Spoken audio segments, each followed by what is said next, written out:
इस वीडियो में हम क्लास 12 सीबीएसई हिंदुस्तानी म्यूजिक वोकल की यूनिट 1 करने वाले हैं, जिसका एग्जाम में 6 मार्क्स का वेटेज रहता है और जिसका ओवरऑल सिर्फ 3 पेजेज में 10 डेफिनेशन है, उन्हीं से ही 6 मार्क्स आते हैं।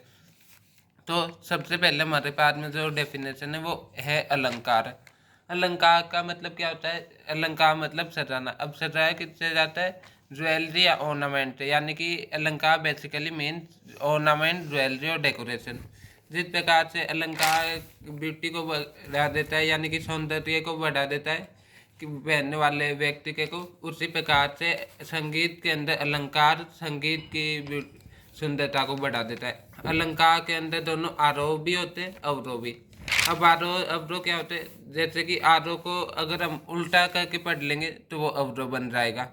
फॉर एग्जाम्पल, आरोह है सा रे गा मा पा दा नी सा, तो इसे उल्टा कर दो सा नी दा पा मा गा रे सा, ये सा नी दा पा मा गा रे सा, ये अवरोह बन गया। इसे उल्टा करके पहले इसे फिर इसे ऐसे लिख दिया। तो अब इसके अंदर कई ताल में यूज किया जाता है अलंकार को।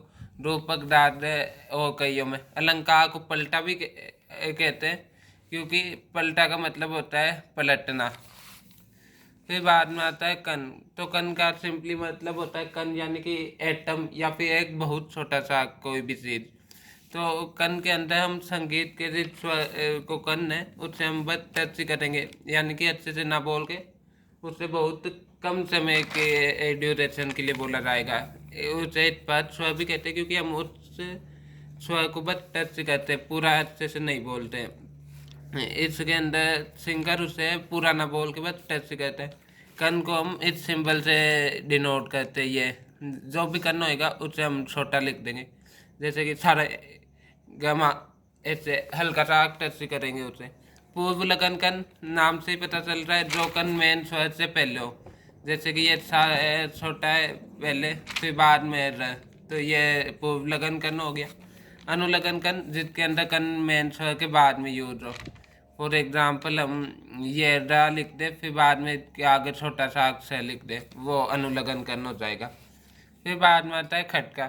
तो खटका का मतलब हम जानते दरवाज़ा खटखटाना, यानी कि खटका के कई मीनिंग होते हैं। फियर भी होता है, डाउट भी होता है, लेकिन यहाँ पे म्यूजिक में हमें जिस मीनिंग से मतलब है वो है खटखटाना किसी चीज़ को, या फिर एक सडन स्पीड में स्ट्राइक करना किसी भी चीज़ को। ये स्फुरित गमक की कैटेगरी में आता है। इसके अंदर हम चार या चार से ज़्यादा स्वर को एकदम तेज गति में टच करते हैं, जैसे कि गेट खटखटाते वक्त ऐसे करते, वैसे ही एकदम तेज स्पीड से टच करते हैं, इससे हम खटका बोलते हैं।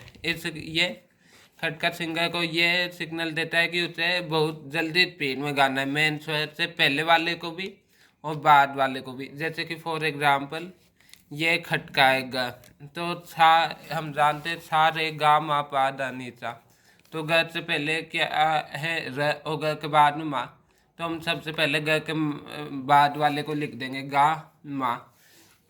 अब इसमें हमने डेफिनेशन में लिख रखा है आफ्टर एंड बिफोर।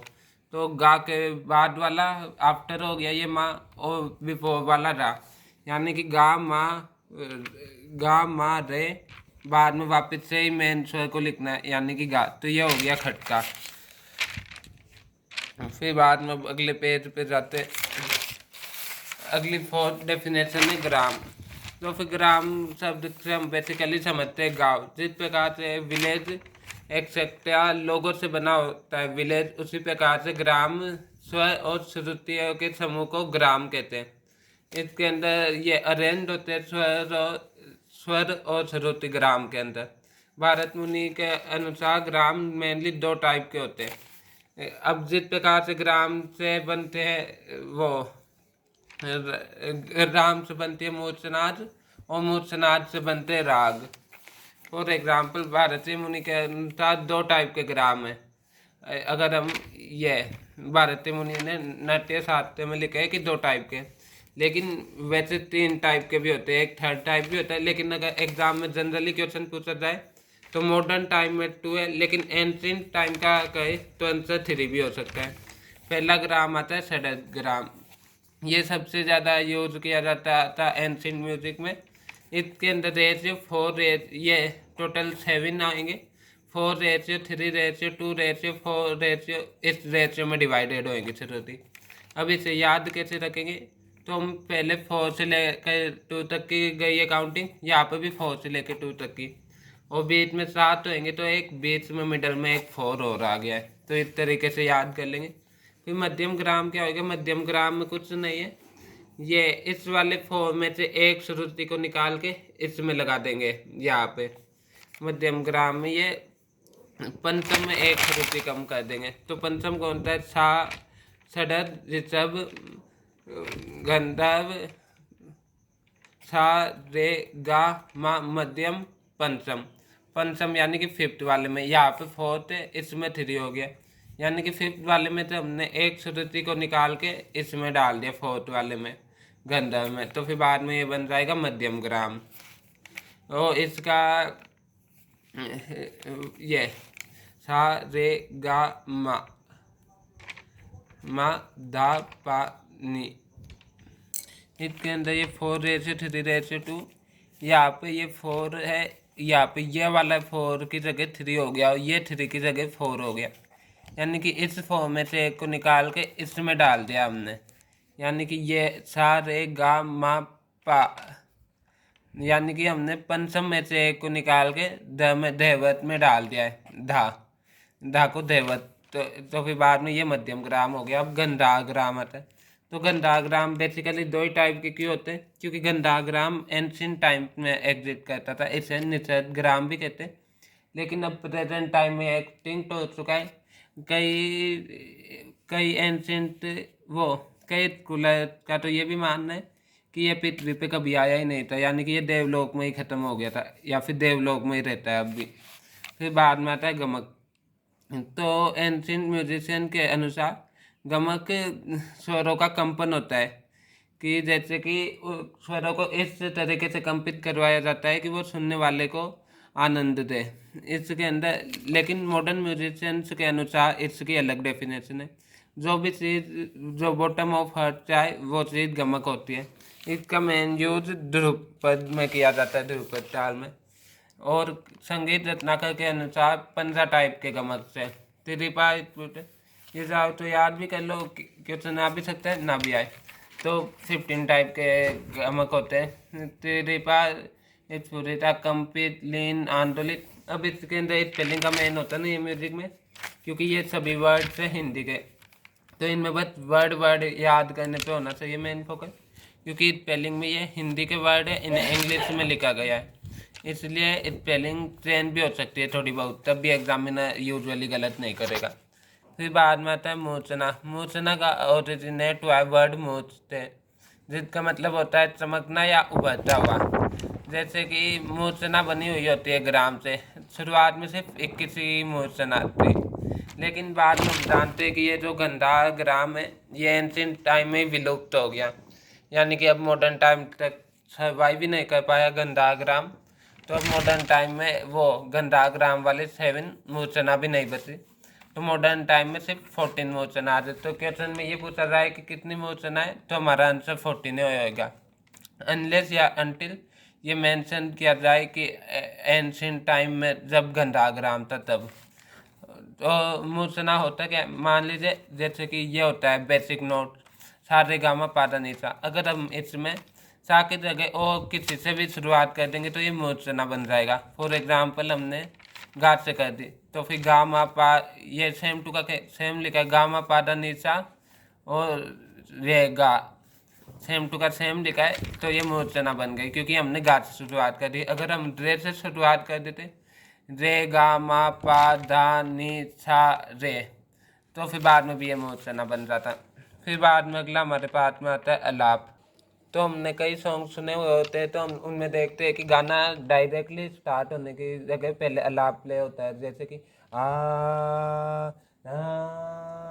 इस तरीके से, तो उसे अलाप कहते हैं। वो गाने के शुरुआत में जो होता है उसे अलाप कहते हैं। इसके अंदर हम एक स्वर को बहुत लंबा खींच देते हैं, विलंबित यानी कि धीरे लय में ऐसे। फिर बाद में इसे वन गमक मींड खटका मुख से डेकोरेट भी किया जाता है। इससे राग को एस्टेब्लिश करने में मदद मिलती है, यानी कि राग चालू कर दिया जाता है सॉन्ग को ऐसे आ करके अलाप के थ्रू, और इससे गाना अच्छा भी बन जाता है। तो फिर बाद में अलाप के दो टाइप होते हैं, नोम टोम अलाप और आकार अलाप। नोम टोम अलाप में इन टाइप के वर्ड का यूज किया जाता है, नोम टोम, ना, रे, ता एक्सेट्रा का। आकार अलाप में हम आ का यूज करते हैं सिंपली, जैसे कि आ, इस टाइप से। फिर बाद में आता है तान। तो तान का मतलब होता है इलेबोरेट करना। हम तान का इस्तेमाल करके गीत को इलेबोरेट करते हैं, यानी कि बढ़ा देते हैं। और बढ़ाते कैसे, जैसे कि सारे गा मा पा धा नी सा, रे गा मा पा नहीं सा, यानी कि हम तेज स्पीड में बोल देते हैं स्वरों को। इन तान जो सिंगर होता है वो नोट्स ऑफ राग को तेज स्पीड में बोल देता है डिफरेंट पैटर्न में, जैसे कि सारे गा मा पा धा नी सा, रे पा गा मा पा धा नी सा, ऐसे कुछ भी तेज स्पीड में बोल देता है, और उनकी अरेंजमेंट को चेंज कर करके। तान के थ्रू वॉइस कंट्रोल को भी दिखाया जाता है।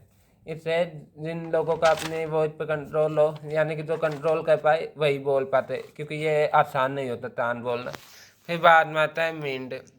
तो फिर बाद में मींड ये है कि ये एक स्वर से दूसरे स्वर की तरफ चला जाना एक ही साथ में आवाज़ को तोड़े बिना, उसे हम मींड कहते हैं। इसके अंदर फॉर एग्जाम्पल जो उनके बीच के मींड के बीच के नोट से उन्हें बस हल्का सा टच किया जाता है और अच्छे से बोला नहीं जाता, जैसे कि सारे गा, हमें साथ से गा पे जाना है तो सारे गा, ऐसे हल्का सा आके स्मूथली जाया जाता है कि रे को अलग से ना सुना जा सके, कि सा गा अलग से सुन सके, लेकिन रे नहीं, सारे गा, इस टाइप से।